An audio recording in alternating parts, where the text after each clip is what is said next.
Today we're going to talk about three separate instances where civilizations, societies around the world came in contact either through trade contacts or through military conflicts with each other, and they had some trade, they had some exchange of like literal goods and technologies, or possibly cultural exchanges, and these will all obviously be important into making the world more interconnected. So we're going to talk about three of them today. We're going to talk about Tang China and the Abbasids, the Abbasid Caliphate. We're going to talk about the Mongol Empire, and we're going to talk about the Crusades. Now, these are all three things that we've already talked about before, so some of this is going to be a little repetitive, but I want to have it all in the frame of mind, like when we get to our AP exam, and you guys might get that question about the linking between civilizations during the post-classical era. You want to be able to pull up these three examples. All right, so we're going to talk about Tang China and the Abbasid Caliphate first. And I want you to take a look at this map. We see in the post-classical civilizations, we're looking here in about roughly the 8th century, the 700s BCE, or pardon me, 700 CE. And we see Tang China, which is a really oddly shaped empire, right? Tang China is going to stretch far to the west. Now, what's going on? Why this?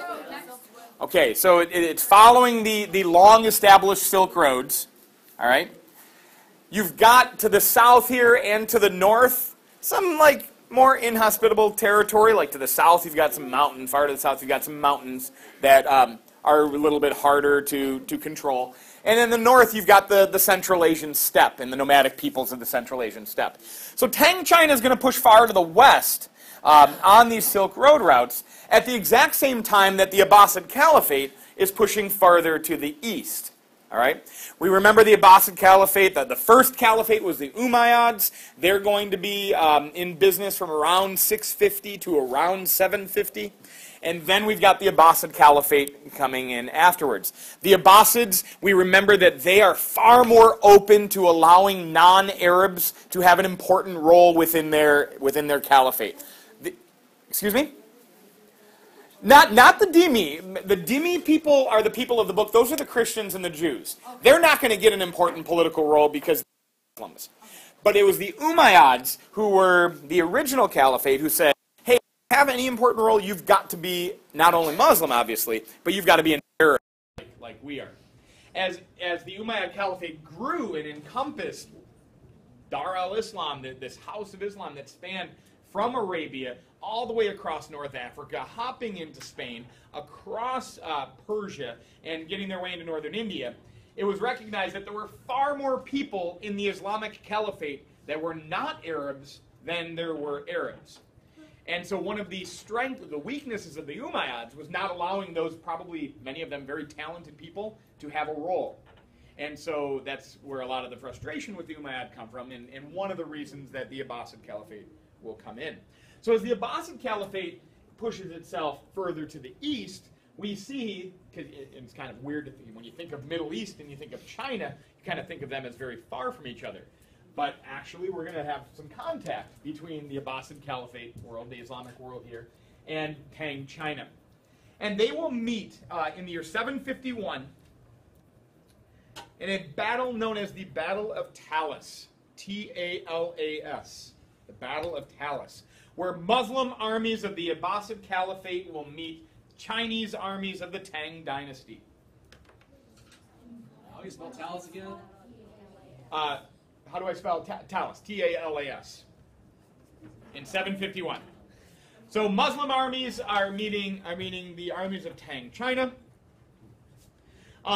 This is a really interesting battle. You guys can read on your own more about it if you will, but we're only going to really worry here about the impacts of this contact. So first of all, the Islamic armies win. The Muslims win. They far outnumbered the Chinese in this battle. Some estimates give about 200,000 Muslim soldiers compared to maybe 100,000. And this is kind of interesting. Islamic scholars, Islamic historians, say that the Chinese had 100,000 people. Chinese historians like these are classical historians. Chinese historians said they had 30,000 people. This is a pretty big gap, right? Big difference between 30,000 and 100,000. Let's say we don't really know how many people are there. Can you guys think about why Abbasid historians would say there was 100,000 and why Chinese historians would say there are 30,000? Annalise. To kind of make it look like they were stronger even though there was more people. So the Muslim historians would want to make this look like a far more evenly matched battle that they were able to be victorious. While Chinese historians would want to do what? Justify them. Yeah, well, of course we lost. We were so dramatically outnumbered, it doesn't reflect on us as a people. Yes? Is this that the Chinese army was weaker than the Abbasid army in general, or is it just the people? No. It's because All right, well. No, like we came all the way from the east, and we had to migrate that far. Yeah, so I think what you, yeah. So, no one would dare say the Chinese armies were weaker than the Muslim armies necessarily. But, I mean, what would have happened if there was like, if they were able to be evenly matched? Who knows? I don't know. We can't predict that. But Alex is absolutely right that the heart of Tang China is in far east China. And this is a long way away from a base of operations. Now, the same is true for the Islamic empires, too. This is pretty far away, but this, the Islamic Empire is able to put more people there and equip them and ultimately be successful in this battle. But we don't need to worry too much more about this. So let's hold on to these two questions for a moment. Muslim armies win.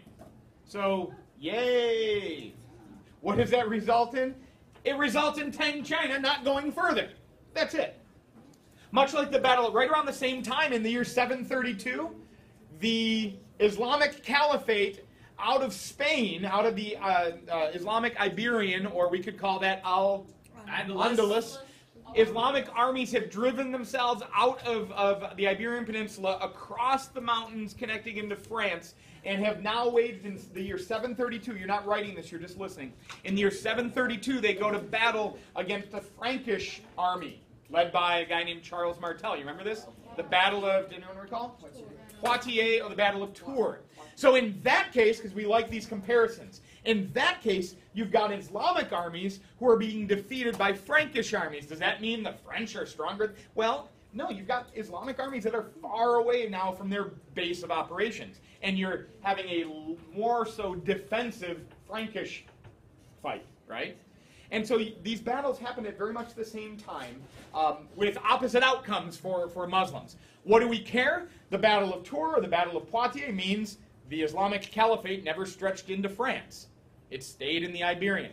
The Battle of Talus says Tang China doesn't push farther to the west. So Buddhism doesn't go farther west.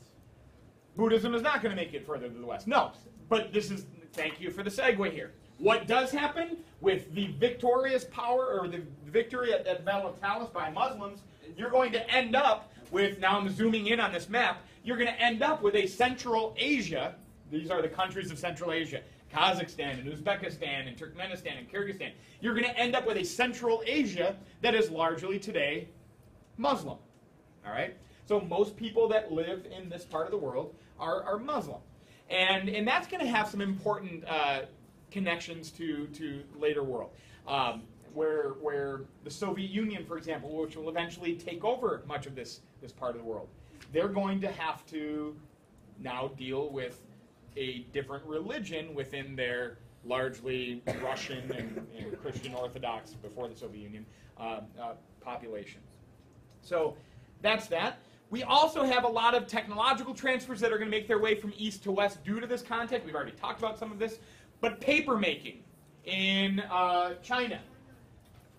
Paper making in China, which they had long been doing in East Asia, is going to make its way into the Islamic Caliphate, largely because of these contacts. In fact, it is believed that during this fight, the Abbasid armies took some Chinese prisoners, and it was those Chinese prisoners that might possibly had been forced to share this idea of paper making with the Abbasids. This is going to be big because once a society has paper, you're going to see education increase, literacy increase. Better accounting practices by the Abbasid Caliphate, so you can keep track of taxes. More easy to keep track of trade receipts now that you have paper. So thanks for that. Good? Good. The next major contact, and guys, we're going over and over the same thing, but the Mongols. They will, of course, create the largest land empire in human history, connecting Far East Asia all the way to ultimately Eastern Europe. Yeah, look at that. It's big. And because of the Mongol domination of Eurasia, we're going to have a lot of trade and cultural contacts between places that really hadn't had much contact with each other before. We've already talked about how, and maybe you guys wrote it on your test, how one thing that the Mongol empires did is that they improved trade on the Silk Road. They made it safer, right? They built like little way stations on the Silk Road, so people can travel and goods can travel more quickly and safely. So there's going to be a lot of trade contacts. What do you got? What does the green arrow say? The green arrow says campaigns of his success. This is just all talking about Genghis Khan and then his successors. I just wanted you to see the expanse of the empire. So you're going to have a lot of cultural and technological contacts going both ways. For example, from the Western world, and when I talk Western world right now, I'm talking like the Middle East, okay?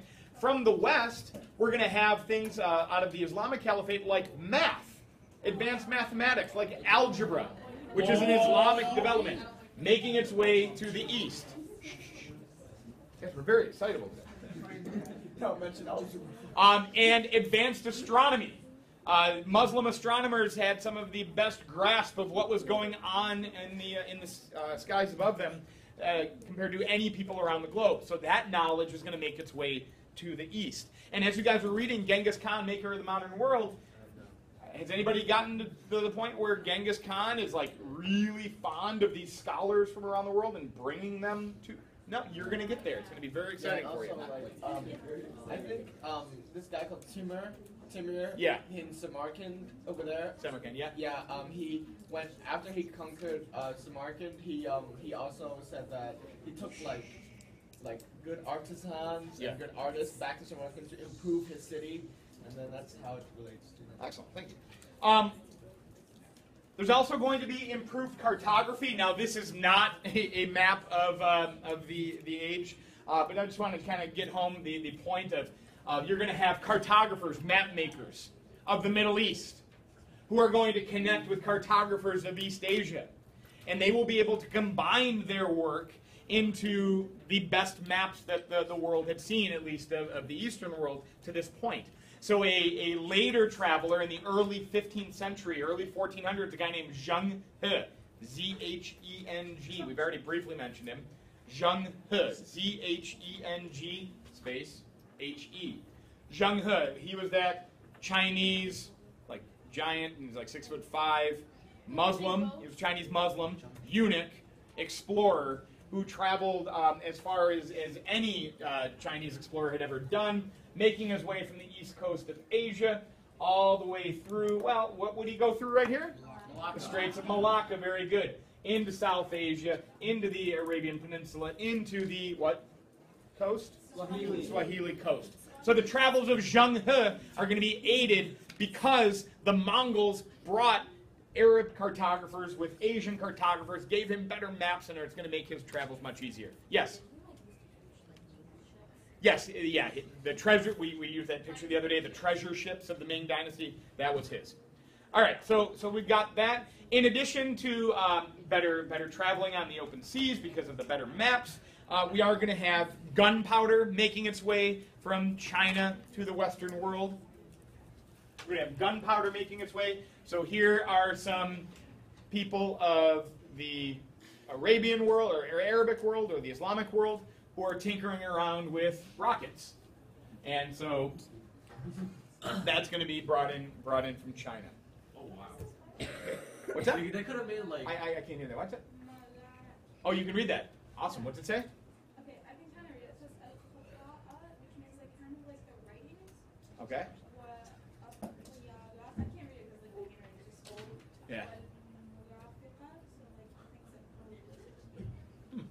Okay. so they could have made like rocket launchers back then. The last contact that we want to remember, so we've got the Battle of Talis that brings Tang, China, and the Abbasids together. We've got the Mongols making their massive empire, connecting civilizations. And then finally, we want to remind ourselves of the Crusades.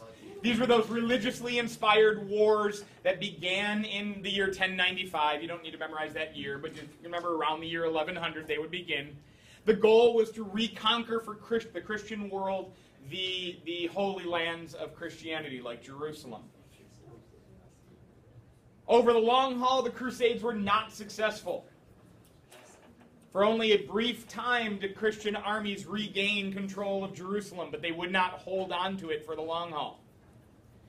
But these contacts between Western Europe and the Islamic world brought many advances of the far more advanced Islamic world at this time. Like if you were somebody who wanted to see like the best science, the best medicine, some of the best technology, short of going all the way to East Asia into China, if you were a Western European, you wouldn't go to Paris or London or any place like that. You would have to travel to the Islamic world, maybe Cordoba in Al-Andalus, or possibly cities like Damascus or Baghdad.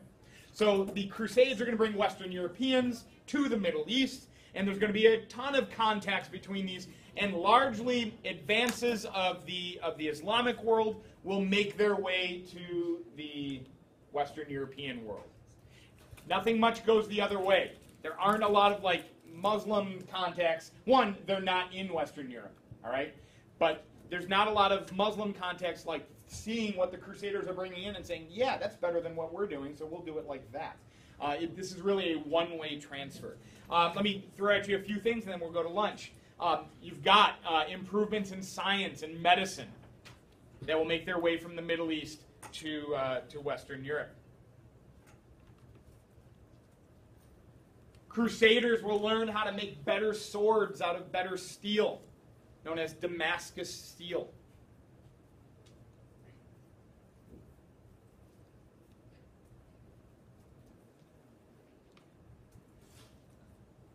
European monarchs would learn from the fortified walls of cities like Jerusalem how to better fortify their own cities in Western Europe.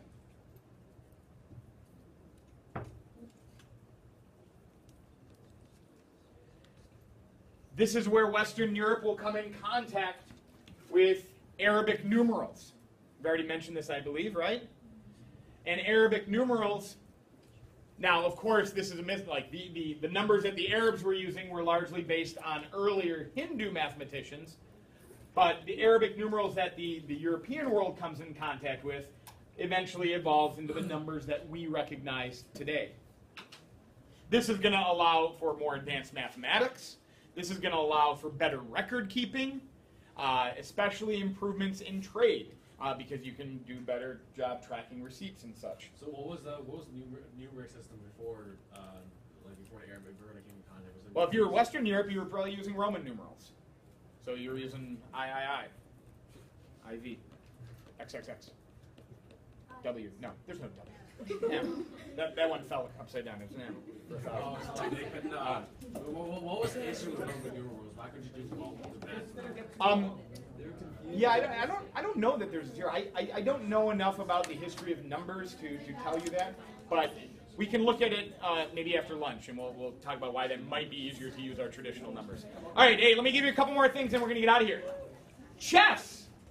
Whoa! How exciting is that? It's a big boy game. Again, it's Indian. It's Indian. Chess is from India. Really? But Indians, with contacts with the Middle East, it makes it to the Arabic world, and then when Europeans were in the Middle East during the Crusades, they're going to come across this game and be like, yeah, this is a pretty sweet game. They'll take it to Europe, they'll rename, like, the Muslims weren't playing with a bishop. That's going to be like the Western European terminology, or knights, or kings and queens. But the idea is the same. So chess will make its way. New foods will be introduced into Western Europe. Foods that I would argue most of you, or many Americans, start every single day with. Yogurt, coffee, sugar will make its way into Western Europe through contacts with the Middle East. And then maybe more important than any of these other things, at least for the continued development of Western Europe, Western Europeans will come in contact with the works of classical Greece. Works from antiquity, 300, 400, 500 BCE, that had long been lost to Western Europeans after the fall of Rome. That this stuff was just gone. Muslim scholars had it, and they had it preserved. They kept it in their libraries. They learned from it. They kept it alive. And so now we're going to have Western Europeans who will come in contact again with the great works of Aeschylus, for example, or Euripides or Aristophanes, these great playwrights, or scientists like Aristotle. And they will now get contact with that again, which is going to create a new interest in the classical world, classical Rome, classical Greece, which will help us understand in a couple days when we talk about the Renaissance. All right? Yay.